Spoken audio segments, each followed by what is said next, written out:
Hello les amis, je vous retrouve pour une nouvelle vidéo sur le basket en NBA, le suivi des San Antonio Spurs et surtout de Victor Wembanyama. Et cette nuit, les Spurs ont battu le champion en titre, les Denver Nuggets, pour l'avant-dernier match de la saison. Ils ont gagné 121 à 120 après un match fantastique. C'est vrai qu'ils étaient menés longtemps, jusque dans le troisième quart-temps. Ils ont été menés de plus de 20 points à un moment et ils ont fait une remontada phénoménale avec surtout un moment où Wemby au troisième quart-temps a marqué 17 points en 3 minutes. N'hésitez pas à aller voir la vidéo sur les réseaux sociaux, c'est carrément hallucinant. Sur ces 17 points, il met je crois 4 paniers à 3 points en 3 minutes et ça a fait réduire l'écart mais vraiment incroyablement vite. Je dirais que tout est possible avec des matchs comme ça. C'est vrai que là, les Spurs ont montré qu'ils étaient capables.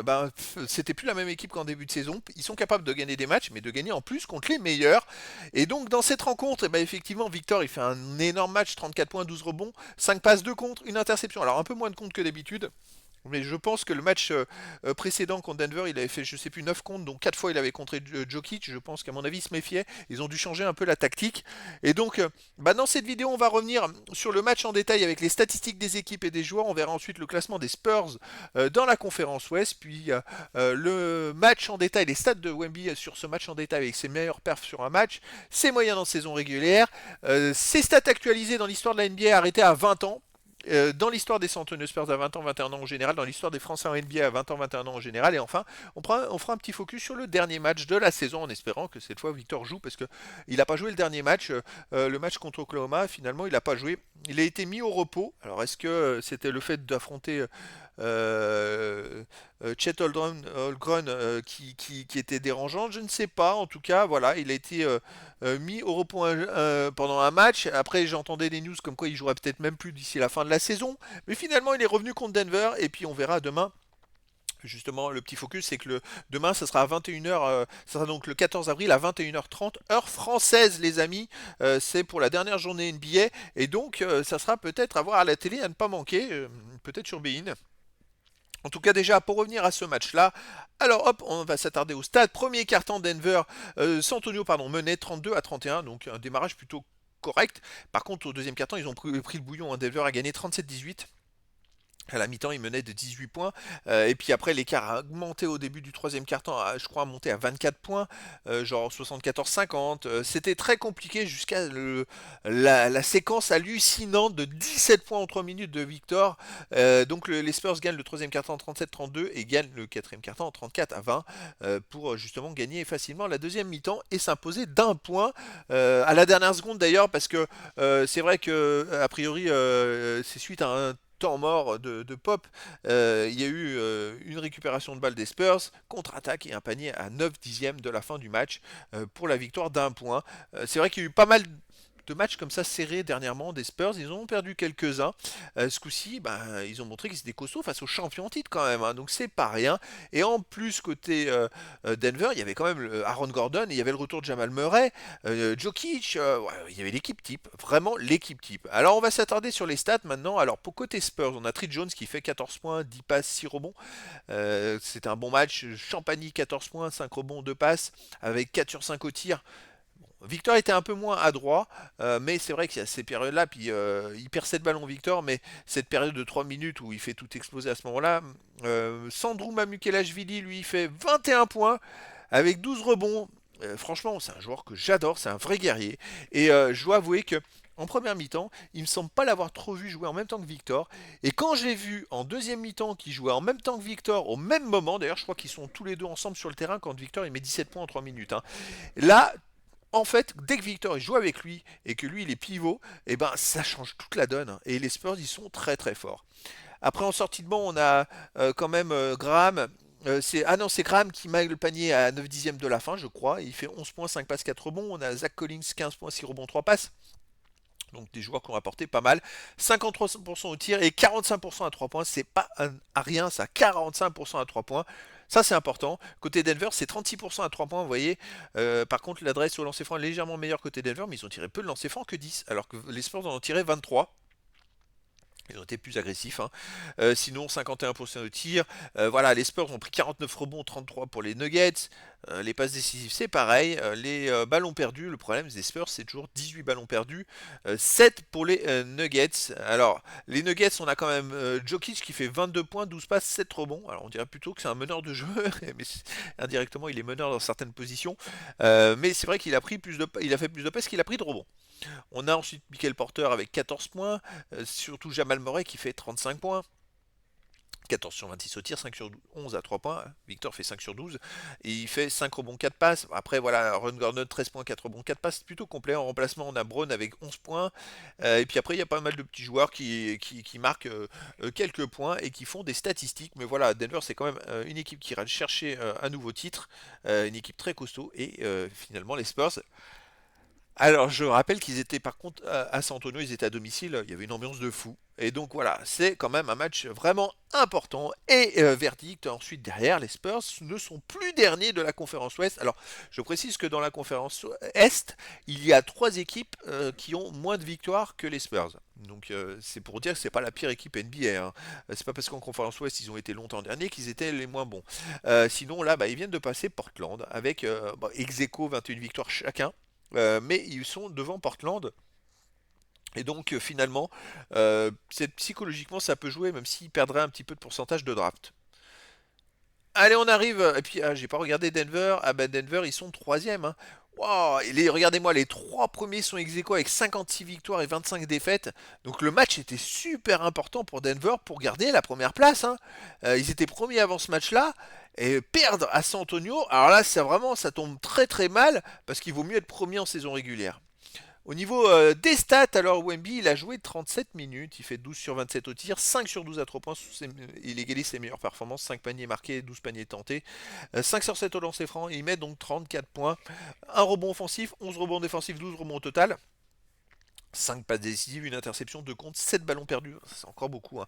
Une faute et moins 11 quand il est sur le terrain. Bon après voilà, c'est quand même un match très complet et puis il perturbe vraiment les adversaires. À noter qu'il y avait pas, d'ailleurs hop, je reviens vite fait, il n'y avait pas Jérémy Sochan et Vassell qui n'étaient pas là et en remplacement il n'y avait pas aussi Keldon Johnson. Donc il manquait quand même trois joueurs majeurs du début de saison des Spurs qui étaient absents. Allez, les moyennes en saison régulière, Wemby il tourne à 21,4, 10 rebonds 6, 3 passes 9. Il est pas loin des 4 passes décisives par match, hein, quand même. Une interception 2 et 3 contre 6. Bon, c'est le meilleur contreur, hein, il n'y a pas photo là-dessus. C'est quand même très important pour une première saison NBA. Une belle performance. Allez, dans l'histoire de la NBA arrêtée à 20 ans. Alors, il a face à lui, dans cette stat-là, des joueurs qui avaient déjà 2 voire 3 ans de NBA, alors que lui, c'est sa première saison. Donc, on peut le traduire dans le nombre de matchs. Il est 213e au match joué, avec 71 matchs, mais le premier, Kobe Bryant, en avait déjà 200 parce qu'il avait déjà 3 saisons de NBA comme Tracy McGrady. Voilà. Donc, c'est quand même important à souligner. Et malgré ça, il est quand même enfin, il est déjà 47e marqueur. Il est dans les 100 dans beaucoup de stats. Alors les minutes, il est 129e parce que forcément avec 213 matchs, voilà. Mais il est 52e au tir marqué, tir tenté 57, 3 points marqués 38e, c'est hallucinant, 3 points tentés 35e, lancer franc marqué 56e, lancer franc tenté 64e. Et sinon 79e au rebond offensif, 32e au défensif, 38e au total rebond.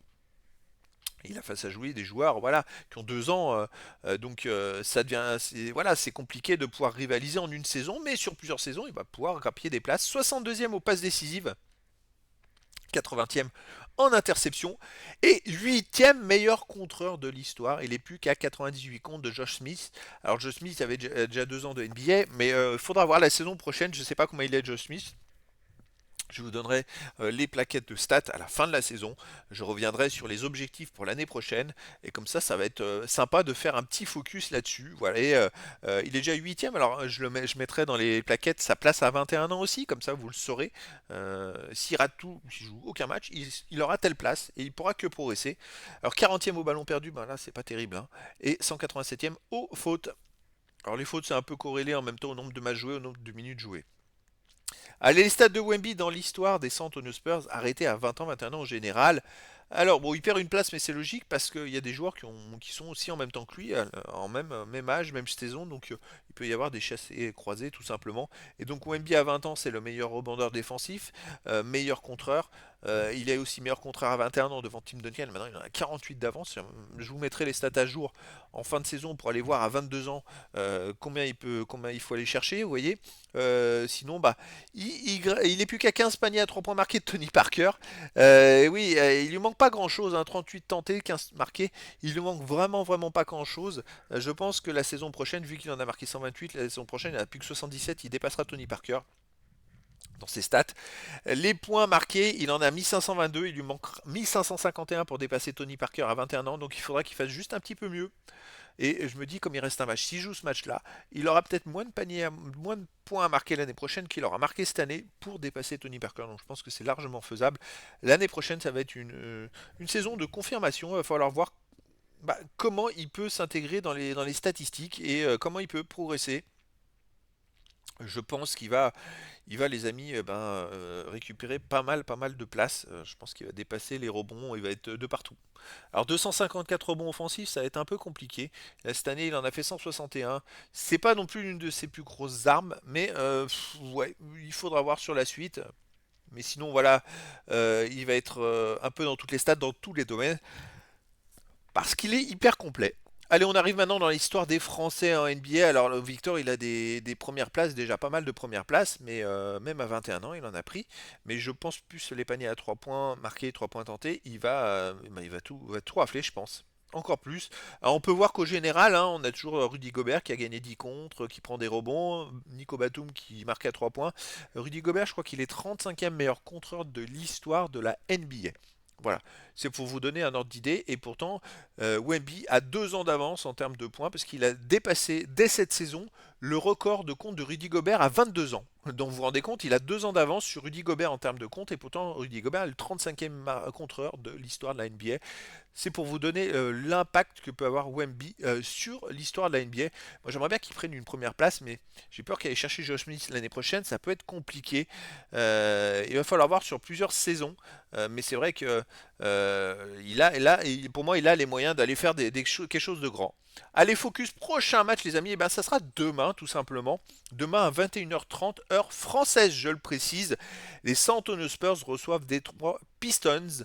Alors, les Spurs, c'est 21 victoires, 60 défaites cette saison, 11-29 à domicile. Et les Detroit Pistons, c'est 14-67 et 7-34 à l'extérieur. Donc, une équipe qui est largement à leur portée, tout simplement, qui a fait que 14 victoires sur toute la saison, vous vous rendez compte, hein. Donc, je ne sais pas si Victor va jouer. Je l'espère pour assister à nouveau à un super spectacle. Le dernier match, en plus à domicile, ça va être la fête. Alors, effectivement, les Spurs ne sont pas en playoff cette saison, mais je trouve qu'il y a d'espoir pour la suite. Eu égard au début de saison qui était catastrophique, à un moment ils avaient enchaîné plus de 20 défaites d'affilée. Ils n'arrivaient pas à gagner. Il a fallu que ça se mette en place. Et là, dernièrement, malgré des blessés, ils sont capables de gagner. Ils ont gagné 100 victoires, ils ont gagné justement contre les Suns. C'est le seul gros carton qu'ils aient pris récemment, le match où il y avait Victor, ils aient pris 30 ou 40 points. Je parle avec Victor parce que là, le dernier match, ils ont pris 40 points hein, contre Oklahoma. Mais quand Victor est là, c'est vrai que depuis janvier, ils ont enchaîné des belles perfs. Il y a eu des matchs perdus, mais beaucoup plus serrés qu'en début de saison où ils perdaient tout de 20 ou 30 points. C'était abominable. La progression pour moi est énormissime. Je pense qu'il va falloir voir l'année prochaine si les Spurs se renforcent un petit peu. Dans certains domaines, je pense plutôt dans la raquette, avoir un bon pivot, quelqu'un qui soit en support de Victor, comme ça, vous voyez par exemple Kevin Durant aux Suns, il joue pas pivot, et le fait qu'il joue ailier, c'est compliqué à gérer pour tous les adversaires, vraiment, vraiment. Et Victor pour moi, son poste de prédilection, ce serait plus ailier, un peu comme, comme Kevin Durant tout simplement. Et donc déjà, j'espère qu'il jouera demain Victor, et quoi qu'il arrive, bon, s'il joue, je vous ferai une vidéo récap et bilan dans la journée du 15 avril de ce match avec toutes les stats mises à jour. Et ensuite, de toute façon, quoi qu'il arrive, je vous ferai des vidéos récap de sa première saison NBA avec les statistiques. Avec les stats à aller chercher plus loin.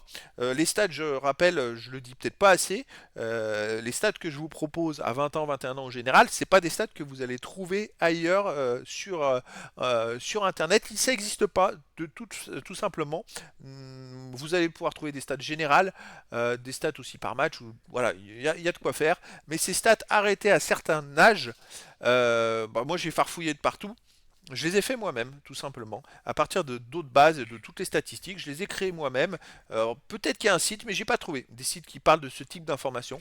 Donc c'est pour vous dire que ce sont des stats quand même hors normes. Et moi je trouve que c'est très parlant parce que ça peut me permettre un peu de voir si un joueur peut avoir un impact sur la suite de la NBA. Et là avec Victor, c'est le cas. Mon seul regret, c'est qu'il est de début janvier. Il serait né en mai comme Tony Parker. Il aurait été déjà dans la classification des 19 ans et pas des 20 ans. Et là, cette année, avec 19 ans, il mettait des cartons et il prenait des premières places de partout. Voilà. Bon, bah, c'est comme ça.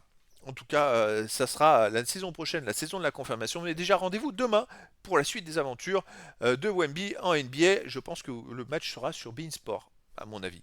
Voilà les amis. Et bien écoutez, je vous dis à très bientôt pour une nouvelle vidéo.